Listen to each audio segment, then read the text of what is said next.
In the meanwhile, God is observing the whole story.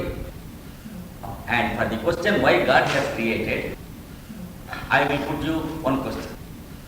You go to a musical opera, I ask you why. Same thing to God also. It is a truth which should be properly understood. There is nothing untrue in all these ancient concepts. But in the modern age, we lost the links to understand them, that's all. I will explain you what the original sin is. It is the cause which gives us the tendency to misbehave in this world. We know that the human being misbehaves in many ways, and we should know the root cause of it. It is a simple truth which you can know by observing the biological phenomenon of reproduction. Question yourself, how we are born? We are born of two activities. One is creation and the other is procreation. The first is the creation of nature from which we came. The second is the process of reproduction that is conducted by the parents. So, through the creation we came first, and through reproduction we came next into this world. Through reproduction, our body and mind and senses came to us. Through creation, we came to us. We are the eternal principle, and the body, mind and senses are dying principle. These bodies die again and again. So, the temporary and dying principle came to us through reproduction, whereas the eternal principle came to us through creation. And when reproduction took place between our parents, what was the driving force? What was the motive? It was what we call attraction and sex. So, through sex we came. Through physical attraction we came into this world. Through emotion we came. That is what is called original sin. The word original means that which belongs to our origin. So we are all the products of sex and emotion and temptation.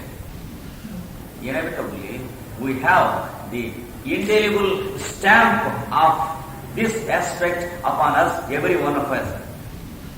That is why we are conditioned by sex, every one of us, in our ages and motives. This stamp is cleared off and we are purified from this indelible stamp of temptation and lower taste. We do not understand who we are originally. So there is a process of divine science and God science through which we can wash off the original sin above matter and mind and emotion and temptation. Our relationship with God, because of all sin and all crime and all misbehavior of the human being in this world. Not that sex is bad, not that the relationship between man and woman is bad, but the temptation aspect of it is bad. One can enjoy everything without being affected by karma. But for the sake of enjoyment, we should not transgress the law of nature. If we can understand the difference between the two, we can cross the stage of original sin by the grace of God.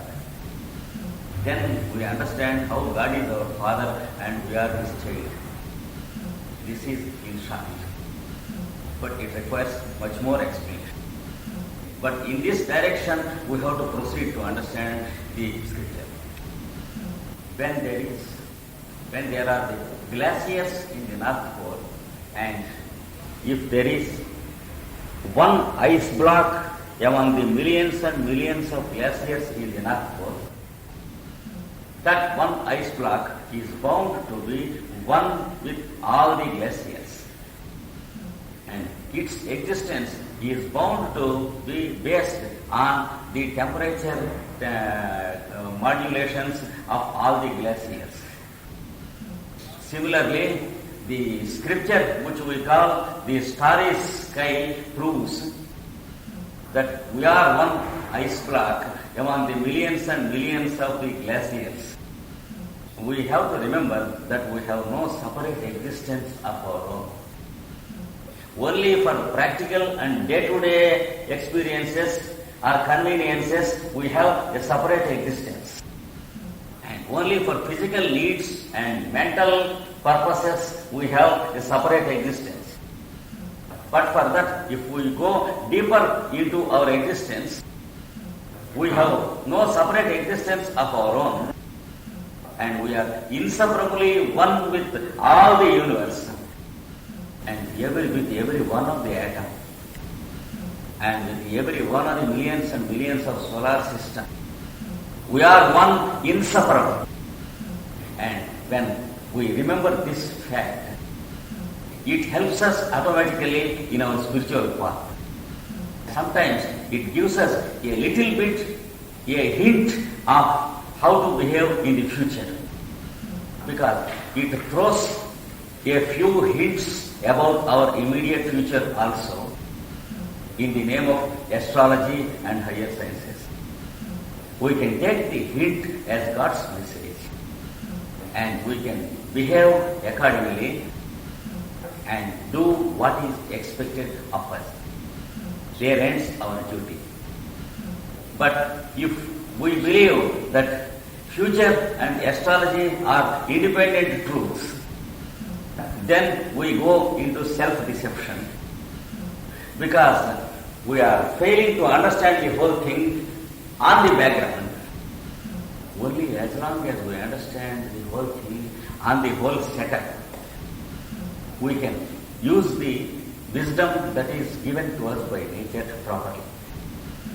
But one who is an exclusive astrologer, who believes only in astrology, forgetting the background of God consciousness, then he fails. That is all.